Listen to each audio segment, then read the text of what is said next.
Namun, Qin Yichen tampaknya tidak mendengarnya. Pada saat ini, tidak peduli seberapa lelah kekuatan sucinya, bahkan Jintu akan hancur berkeping-keping. Seluruh tubuhnya juga hancur, dan darah Hezenya mengering.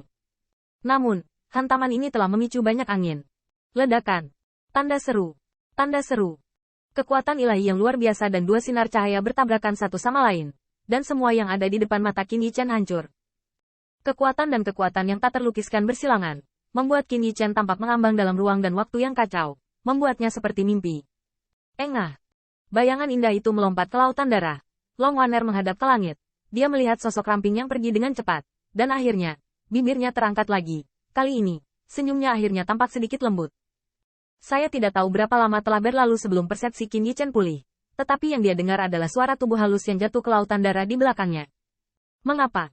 Lutut Qin Yichen bergetar. Dan kecemerlangan yang mekar di mata Zhu Jiuyin sepertinya mampu membekukan Long Waner dan melenyapkan masa kini. Dan dia memblokir pukulan itu. Namun ia juga berhasil membuat Long Waner jatuh ke lautan darah. Mungkin Qin Yichen seharusnya memikirkannya saat Long Waner melompat. Tapi pada saat itu, Qin Yichen tidak tahu bagaimana harus memilih. Atau lebih tepatnya, tidak punya pilihan. Mengapa? Tanda seru. Tanda seru. Mengapa Long Waner? Mengapa? Setiap kali dia bertemu ras yang sama, leluhur, dan pahlawan yang dia temui, mereka begitu tragis. Apakah ini yang disebut takdir? Apakah ini harga yang harus dibayar naga sejati untuk mendapatkan kembali kejayaannya? Waner. Bagi Long Waner, Qin Yichen hanya melihatnya 3 kali. Sepertinya ini bukan teman dekat. Qin Yichen hanya mengetahui nama gadis naga itu. Long Waner tersenyum padanya 3 kali. Dia harus mengatakan bahwa senyumnya sangat canggung. Seolah-olah, selain bertemu dirinya sendiri, gadis naga ini tidak tahu apa itu senyuman dan tidak pernah tersenyum. Tapi hati Qin Yichen berdarah. Dia tahu bahwa itu adalah naga sejati berdarah murni. Dan itu adalah keturunan dari naga sejati paling luar biasa yang pernah dia lihat dengan warisan semua leluhur. Jauh lebih baik dariku. 100 kali lebih baik. Lilin 9 yin. Tanda seru. Tanda seru. Pada saat itu, Qin Yichen sepertinya lupa untuk berpikir. Meninggalkan langit yang penuh dengan kesedihan dan kemarahan. Tubuh masa depan berdiri di sisi kirinya. Dan waktu dan ruang di sisi kanannya juga berantakan. Tubuh masa depan kedua. Ruang dan waktu hancur. Tetapi dalam aliran waktu dan ruang yang bergolak, sosok yang samar dan ramping itu tampaknya dihancurkan. Tampaknya Zhu Jiuyin menyerang ruang dan waktu yang kacau.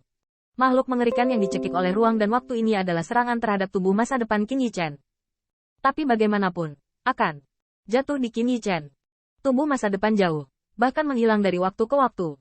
Seolah-olah Qin Yichen tidak memiliki masa depan. Rasa ketidakberdayaan yang dalam membuat Qin Yichen sulit berdiri. Lututnya menyentuh bumi sedikit demi sedikit. Namun, pada saat ini, ekspresi Zhu Jiuyin dingin dan tegas, dan matanya penuh cemburu.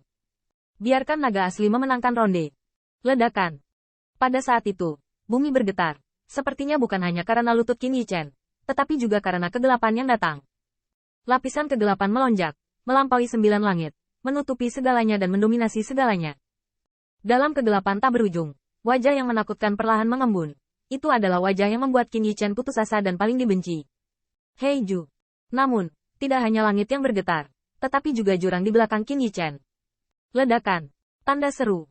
Tanda seru. Aku melihat lautan darah itu. Meskipun itu adalah lautan darah, itu seperti magma.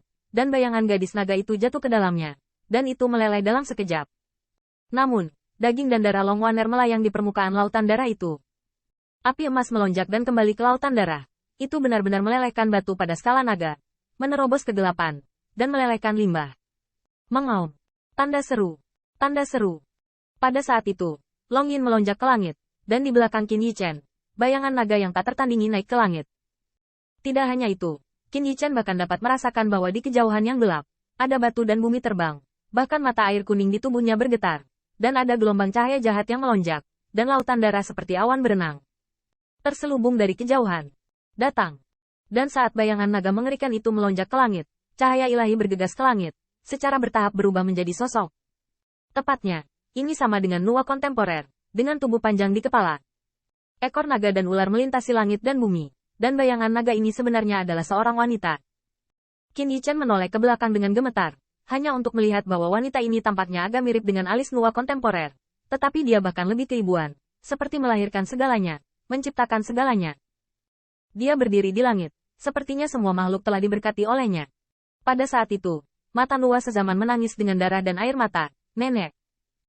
Kedua tetua umat manusia memandang wanita dengan kepala manusia dan tubuh naga di atas langit. Dari keraguan hingga syok hingga pemujaan yang tiada taraf.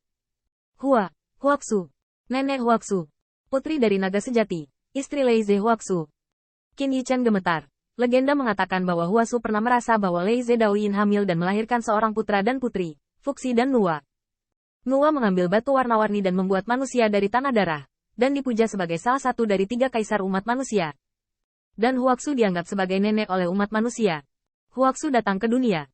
Pada saat ini, Ibu Huaxu melakukan upacara dunia. Ekor naga mengayun secara vertikal dan horizontal. Dan itu menghancurkan rantai yang tercabut di sungai darah. Sisik naga bersinar. Dan dunia dimahkotai. Membuat wanita yang tak terhitung jumlahnya di dunia menekuk pinggang mereka. Seolah-olah mereka adalah wanita seperti Huaxu. Dan Qin Yichen terkejut saat melihat bahwa lengan Huaxu sepertinya sedang menggendong bayi. Itu adalah telur. Dan tampaknya kecemerlangan baru saja datang dari telur ini.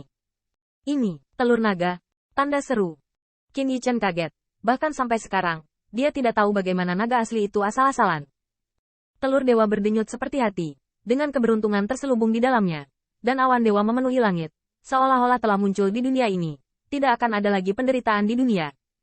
Namun, sebelum Qin Yichen dengan hati-hati mengamati sosok di telur dewa, dia melihat langit penuh kegelapan, menutupi segalanya. Huaxu, ayo bertemu lagi. Qin Yichen tiba-tiba mengangkat kepalanya, dan melihat bahwa leluhur hitam itu berada di atas 9 langit, tidak dapat hidup, menghadap semua makhluk.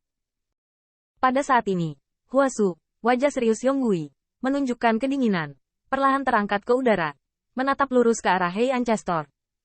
Qin Yichen berani memastikan bahwa Putri Naga dan Burung Phoenix, istri Leize, tersebar dalam legenda kuno, dan kekuatannya sama sekali tidak sebanding dengan alam kaisar. Jika dewa kuno adalah sejenis keberadaan, maka permaisuri Huaxu jelas merupakan salah satu dewa kuno. Pada saat ini, 2 dewa kuno berdiri terpisah di udara, dan aura yang tak tertandingi menutupi keberadaan apapun. Apakah itu lilin 9 yin sekuat penyihir leluhur, atau kekuatan Qin Yichen dan Kaisar Surga, mereka sekecil semut. Kali ini, bagaimana kamu ingin mati? Dalam kegelapan tak berujung, wajah menakutkan itu menggeliat, seolah dia adalah langit, bahkan di atas langit, kemanapun dia pergi. Hanya kegelapan yang tersisa.